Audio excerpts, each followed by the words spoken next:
Hi guys, welcome and welcome back to our YouTube channel That Bengali नखरा। I hope आप सब स्वस्थ होंगे, मस्त होंगे। तो हम फिर से आ गए हैं एक हॉरर खतरनाक सी स्टोरी लेकर। आज की जो वीडियो होने वाली वो मेरी पर्सनल हॉरर वीडियो होने वाली, जो कि बहुत ज्यादा खतरनाक होने वाली है। आज की वीडियो में आपको जानने को मिलेगा कैसे आपका बचपना ही आपको ले डूबता है। तो जिन लोगों का भी दिल बहुत ही कमजोर है तो वो ये वीडियो को बिल्कुल भी मत देखे। आज की ये वीडियो उन सभी के लिए जिनको हॉरर वीडियो देखना पसंद है। कहानी को शुरू करने से पहले अपने रूम की सारी लाइटें बंद कर दो, सारे फालतू कामों को छोड़ दो और फोकस यहाँ करो। और हाँ, चैनल को सब्सक्राइब करना मत भूलना, फ्री है यार, कर दो। So without wasting any time let's start the video. तो चलो गाइस, कहानी को शुरुआत से शुरू करते हैं। तो गाइस, दिल्ली में रहे हुए मुझे बहुत साल हो गए, पर मेरा जो पूरा बचपन है वो वेस्ट बंगाल में ही गुजरा है। मैं लगभग 5 से 6 साल वेस्ट बंगाल में ही रह चुकी हूँ। मैंने बंगाल में रहकर क्लास 2 तक की अपनी स्टडी कंप्लीट की थी। मेरी पूरी जॉइंट फैमिली बंगाल में ही रहती थी। मेरा जो बचपन है वो आम बच्चों की तरह काफी इंजॉयफुल और बहुत ही ज्यादा अच्छा बीता। तो गाइस, फ्रेंड्स तो हर कोई बनाता है, चाहे किसी भी एज में क्यों ना हो। तो जब मैं अपने गांव में रहती थी तो मैंने भी वहाँ पे बहुत सारे फ्रेंड्स बनाए थे, कुछ अपने स्कूल के, कुछ अपने गली के और कुछ अपने पड़ोस में ही। तो जब मैं 2nd क्लास में पढ़ती थी तब मेरा एक ग्रुप बना था, जो कि मेरा फ्रेंड ग्रुप, जिसमें हम 3 लड़कियां और 1 लड़का था। आज की मेरी इस कहानी में मेरा जो दोस्तों का ग्रुप है वही मेन पहलू है, तो उसे ध्यान से समझना। तो इसके फ्रेंड्स ग्रुप में जितने भी मेंबर थे ज्यादातर वो हमारे आस पड़ोस में ही रहते थे, मतलब हमारी गली के अंदर ही थे, कोई भी दूर नहीं रहता था। जिसके साथ ही हर सुबह स्कूल जाया करती थी, ट्यूशन जाती थी। हर शाम को ये सारे दोस्त मिलते थे और एक साथ खेलते थे खेत में जाके। तो इन सब की जो दोस्ती है वो ऐसी वैसी कमजोर दोस्ती बिल्कुल भी नहीं थी जो आजकल हमें देखने को मिलता है।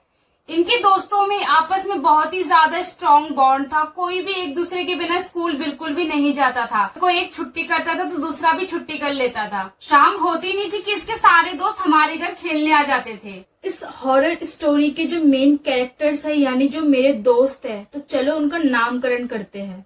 जैसा कि आपको पता है कि मेरे फ्रेंड्स ग्रुप में मुझे छोड़कर 4 जने और थे, जिसमें से 2 जने तो भाई बहन थे और बाकी 2 लड़कियां थी।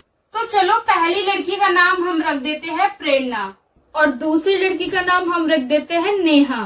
तो अब बात करते हैं मेरे फ्रेंड ग्रुप में जो 2 मेन कैरेक्टर है, यानी वो भाई बहन, जिसमें से बहन का नाम हम रख देते हैं रिया और भाई का नाम हम रख देते हैं विजय। तो नेहा और प्रेरणा मेरी गली के ठीक एंड में रहा करते थे, पर वो मेरे बहुत ही अच्छे फ्रेंड थे। पर जो रिया है, हर ग्रुप में एक ऐसा मेंबर तो होता है ना जो हमारा दोस्त होता है, बट वो इतना चंट होता है फिर भी वो हमारा दोस्त होता है। तो रिया उनमें से एक थी। अब मैं आपको ये बता देती हूँ कि मेरा घर और विजय का घर का जो लोकेशन था वो कैसा था। अगर आप मेरे घर से निकलोगे तो बीच में आएगा एक रास्ता जो कि सीधा जाएगा खेतों के तरफ।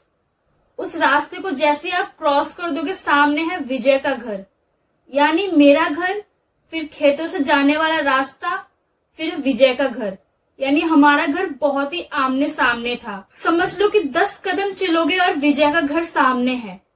तो चलो, अब मैं आप सबको बताती हूँ कि विजय का घर आखिरकार कैसा था। तो विजय का घर ना सिर्फ पूरी गली में बल्कि पूरी कॉलोनी में सबसे अमीर घर था। जहाँ गांव के सारे लोगों का घर मिट्टी का बना था, वही विजय का घर सीमेंट का बना था। यहाँ तक कि उसका जो घर था वो 2 मंजिला था। यानी उस कॉलोनी के लगभग सारे लोग ही गरीब थे, बट कुछ लोग मिडिल क्लास फैमिली से भी थे, बट सिर्फ और सिर्फ विजय का ही फैमिली था जो इतना अमीर था। विजय की भी एक बहुत बड़ी जॉइंट फैमिली थी, जिसमें विजय के पापा और विजय के पापा के 3 भाई और उनकी फैमिली आपस में रहा करती थी। विजय की एक बड़ी बहन थी जिसकी शादी हो चुकी थी और विजय अपने मम्मी पापा का एक लौता बेटा था।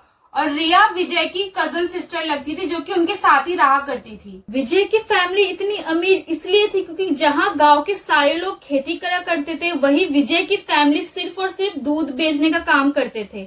उसकी पूरी फैमिली एक साथ मिलकर दूध बेचा करते थे। तो विजय एक लौता बेटा होने के कारण उसकी पूरी फैमिली उसको बहुत ज्यादा प्यार करती थी और वो बहुत ज्यादा शरारती भी था। क्योंकि विजय बहुत ही ज्यादा शरारती बच्चा था, इसलिए आए दिन उसकी कोई ना कोई कंप्लेन आती थी कि आज उसने ये कर दिया वो कर दिया। विजय की इन्हीं शरारती हरकतों की वजह से उसका पूरा परिवार उससे बहुत ज्यादा परेशान था। विजय हर दिन स्कूल में इतनी ज्यादा लड़ाइयाँ करता था कि उसकी फैमिली उसकी इसी हरकतों से बहुत ज्यादा परेशान रहती थी। टीचर्स हर दिन उसकी हरकतों की वजह से उसके पेरेंट्स को कंप्लेन किया करते थे। हर दिन डांट खाने के बाद भी विजय अपनी हरकतों में बिल्कुल भी सुधार नहीं लाता था, हमेशा वो कुछ न कुछ करता ही रहता था। एक दिन की बात है जब विजय के पापा अपने पर्स में पैसे गिन रहे थे। उनको लगता है कि उनके कुछ पैसे जो है वो गायब हो चुके हैं। तो विजय के पापा को लगा पक्का ये जो पैसा ये पक्का विजय ने ही गायब किए। क्योंकि विजय बहुत ज्यादा शरारती था, इसलिए उसके पापा ने किसी को कुछ ना बोलकर सीधा विजय पर ही इल्जाम लगाया कि उसने ही पैसे चुराए हैं। विजय के पापा ने सोचा कि इस बार विजय ने कोई आम शरारत नहीं की है, बल्कि उनसे बिना पूछे उनके पैसे चुराए हैं। विजय के पापा ये सब देखकर इतना ज्यादा गुस्सा हो गए कि वो सीधा विजय के रूम में चले गए। ना आओ देखा ना ताओ देखा, विजय से उन्होंने कुछ भी नहीं पूछा, सीधा विजय को एक चाटा मार दिया। विजय उनसे लगातार पूछता रहा कि उसकी गलती क्या है, पर उसके पापा ने उससे कुछ भी नहीं कहा। उन्होंने सीधा अपने घर वालों को इकट्ठा किया और ये सारी बात बताई कि विजय ने उनके पैसे चुरा लिए। विजय लगातार बोलता रहा कि उसने पैसे नहीं चुराए, पर उसके पापा ने एक ना सुनी और पूरे घर वालों के सामने उसको बहुत मारा और डांटते रहे। ये सब कुछ सुनने के बाद और अपने ऊपर इल्जाम लगाने के बाद विजय को बहुत ज्यादा गुस्सा आया। वो सीधा अपने रूम में गया और अपने आप को बंद कर लिया। घर वालों के लगातार दरवाजा खटखटाने के बाद भी विजय ने अपने घर का दरवाजा नहीं खोला। फिर घर वालों ने सोचा कि शायद वो भी बहुत गुस्से में, क्या पता थोड़ी देर बाद शांत होकर निकले कमरे से। 2 से 3 घंटे होने वाले थे, पर विजय ने अपने घर का दरवाजा नहीं खोला, जिससे घर के सारे लोग परेशान हो गए। फिर विजय की मम्मी ने सोचा क्यों ना मैं घर के पीछे वाली खिड़की में जाके देखूं कि वो अंदर क्या कर रहा है। जैसे ही विजय की मम्मी घर के पीछे वाली खिड़की में गई विजय का हालचाल देखने के लिए, उसकी मम्मी ने जो देखा आप विश्वास नहीं कर सकते। खिड़की के बाहर से विजय की मम्मी ने जो दृश्य देखा, उन्हें कभी अपने सपने में भी नहीं सोचा कि वो कभी ये चीज देखेंगी। खिड़की के अंदर विजय की मम्मी ने देखा कि विजय ने खुद को फांसी लगा रखी है, और वो भी विजय की मम्मी की ओल्ड साड़ी से। ये सब देखकर विजय की मम्मी जहाँ पे खड़ी थी वो वहीं पे बेहोश हो जाती है। विजय की मम्मी को ऐसा बेहोश पड़ा देखकर विजय की पूरी फैमिली भागकर आ जाती है, यहाँ तक कि पूरी कॉलोनी के लोग इकट्ठा हो जाते हैं। जैसे तैसे गेट तोड़ने के बाद पता चलता है कि विजय अब इस दुनिया में नहीं रहा। जिस टाइम विजय के घर के सामने बहुत सारे लोग आ गए थे, शोर शराबा हो रहा था, उस टाइम मैं नहा रही थी, तो मैं फटाफट से नहा के निकली और मैं अपने घर के सामने खड़ी हो गई। जैसे ही मैंने विजय के घर की ओर देखा, मुझे वहाँ पे काफी ज्यादा भीड़ नजर आई, तो मुझे लगा कि पक्का कुछ ना कुछ तो वहाँ पे जरूर हुआ है। मैं भाग के विजय के घर की ओर गई, तो जैसे मैं विजय के घर पर पहुंची, मैं देखती हूँ कि विजय के घर वाले बहुत ज्यादा रो रहे हैं, और सबसे ज्यादा उसकी मम्मी जो बहुत बुरी हालत में थी।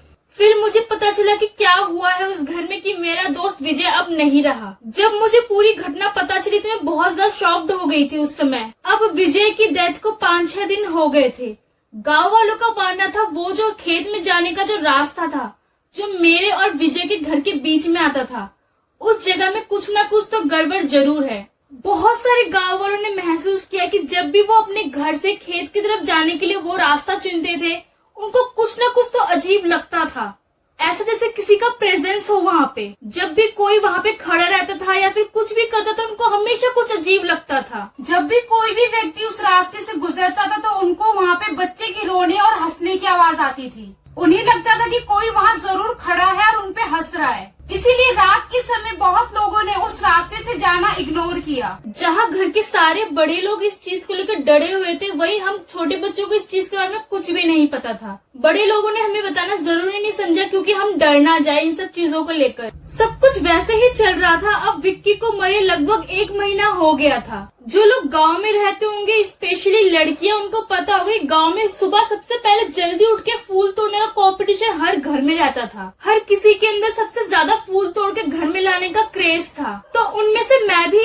एक थी। मुझे फूल तोड़ना बहुत ज्यादा पसंद था, तो मैं कोशिश करती कि सबसे पहले जल्दी उठ के घर के लिए फूल लेके आओ। मैं हमेशा कोशिश करती थी कि सुबह सबसे पहले उठ जाओ और फूल तोड़ के ले आओ, ताकि सबसे ज्यादा फूल मुझे ही मिले। तो जब मैं और मेरी फैमिली गांव में रहते थे, तो मेरे पापा ड्राइवर थे, तो सुबह के 4 बजे के आसपास वो घर से निकल जाया करते थे, और मुझे था फूल तोड़ने का शौक। तो मैंने सोचा क्यों ना पापा के पीछे पीछे निकल जाऊं। और सारे फूल अपने घर में तोड़ के ले आओ। इसीलिए जैसे ही पापा 4 बजे के अंधेरे में घर से निकल गए अपने काम के लिए, वैसे ही पीछे पीछे मैं उनके चली गई, ये सोची कि मैं फटाफट से फूल तोड़ के ले आऊंगी। तो मैं अपने घर से निकली अपना फूलों का टोकरा लेके, और जैसे ही मैंने अपना घर को क्रॉस किया, बीच में वो खेत जाने वाली रोड आई, तो मेरी नजर उस रोड पे चली गई। और मैंने जो देखा उस टाइम पे, मैं विश्वास नहीं कर सकती थी अपने आंखों पे कि मैंने क्या देखा। वो चीज मैं अभी भी सोचती हूँ तो मेरे बिल्कुल रोंगटे खड़े हो जाते हैं, क्योंकि मुझे हर एक चीज याद है उस रात में क्या क्या हुआ था। तो मैंने देखा जो हम गाय को चारा चढ़ाते हैं ना, वो उसका पूरा ढेर जमा हुआ था, और उसमें से एक तिनका लेके एक लड़का खड़ा है, जो उस तिनके को हाथ से ऐसे ऐसे कर रहा है, और वो सीधा मुझे ही देख रहा है। और जब मैंने उसको देखा तो मैं देख रही कि वो मेरे आई कांटेक्ट कर रहा है मुझसे, और वो जो लड़का था वो और कोई नहीं, मेरा दोस्त विजय था।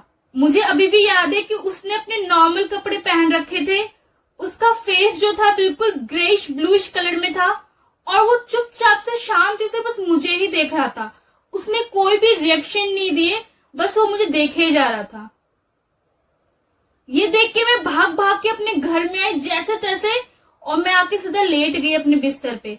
और सुबह मुझे अभी भी याद है, मुझे बहुत तगड़ा बुखार आ रखा था। जैसे ही मैंने इन सभी चीजों के बारे में अपने मम्मी पापा को बताया, वो लोग मुझे झाड़ फूक के लिए लेके गए, क्योंकि आपको तो पता है गांव में अगर ऐसा कुछ भी होता है तो सबसे पहले उन्हीं के पास लेके जाते हैं। और मेरे इस हैंड में मेरी मम्मी थी, और इस हैंड के साइड मेरी दादी थी, जो मुझे लेके जा रही थी पकड़ पकड़ के। और वो मुझे कह रही थी कि थोड़ी तो चल ले, मैं कह रही थी मैं नहीं चल पाऊंगी, मैं इतनी ज्यादा बीमार हो गई थी। झाड़ फूक कराने के बाद मैं बिल्कुल ठीक हो गई थी, और मुझे उसके बाद से विजय कभी नहीं नजर आया। आप लोग ये सुन के शॉक्ड हो जाओगे कि इससे पहले गांव में किसी ने भी उसको नहीं देखा था, सिर्फ और सिर्फ मेरे अलावा। हर किसी ने महसूस किया था कि कुछ ना कुछ तो वहाँ पे गड़बड़ जरूर है, पर सिर्फ मैं ही थी जिसको वो नजर आया। इस घटना के 1 साल बाद ही मेरी फैमिली और मेरे एक कजन की फैमिली यानी मेरे चाचा, हम सब दिल्ली आ गए। दिल्ली में हमें 1-1.5 साल हो चुका था, तो हमारे जो चाचा थे उनने प्लान बनाया कि वो गांव जाएंगे घूमने के लिए। तो वो लोग वेस्ट बंगाल चले जाते हैं, क्योंकि हमारे कजन से बहुत ज्यादा अच्छा बॉन्ड है, इसलिए जब वो गाँव जाती है तो तब भी हम उससे रोज कॉल पर बात करते हैं कि तू कैसी है, क्या कर रही है, वहाँ क्या हो रहा है। तो एक दिन की बात है, हमेशा की तरह हमारे कजन ने हमें कॉल किया, और उसने जो हमें बताया वो सुन के तो हम दोनों शॉक्ड हो गए। उसने हमें बताया कि विजय की जो मॉम है वो थोड़ी सी दिमागी रूप से कमजोर हो गई है, और वो अभी भी विश्वास नहीं करती है कि उनके बेटे की डेथ हो चुकी है। वो अभी भी सबसे पूछती है कि मेरा विजय कहाँ है, तुम्हारे पास है। क्योंकि विजय की मम्मी दिमागी रूप से थोड़ी कमजोर हो गई थी, इसलिए वो मेरे कजिन से रोज पूछती थी कि तूने दिल्ली में कहीं मेरे विजय को देखा है ना, वो वहीं पे रहता है, मुझे पता है। वो कहती थी कि वो दिल्ली गया है ना, अगली बार जब तुम लोग आओगे यहाँ पे तो मेरे विजय को यहाँ पर लेके आना। लेकिन क्योंकि अभी इस घटना को कई साल हो चुके हैं, तो अभी विजय की मम्मी ये बात समझ चुकी है कि उसका बेटे की मृत्यु हो चुकी है, और उसकी मम्मी ये समझ गई है कि उसका बेटा अब नहीं रहा, और उसकी मम्मी अब बिल्कुल ठीक हो गई है। सो गाइज, ये पहली बार था कि मैंने किसी आत्मा को देखा था बिल्कुल करीब से, और मैं कभी नहीं चाहूंगी कि मेरी लाइफ में मैं ऐसा कुछ देखूं आगे। सो गाइज, ये था मेरा पर्सनल हॉरर एक्सपीरियंस जो कि मैंने आपके साथ शेयर किया। सो गाइज, अगर आपको ये वीडियो अच्छी लगी तो प्लीज हमारे चैनल को लाइक, शेयर और सब्सक्राइब जरूर कर देना। फ्री है। तो हम मिलते हैं आपको नेक्स्ट वीडियो में, तब तक के लिए बाय।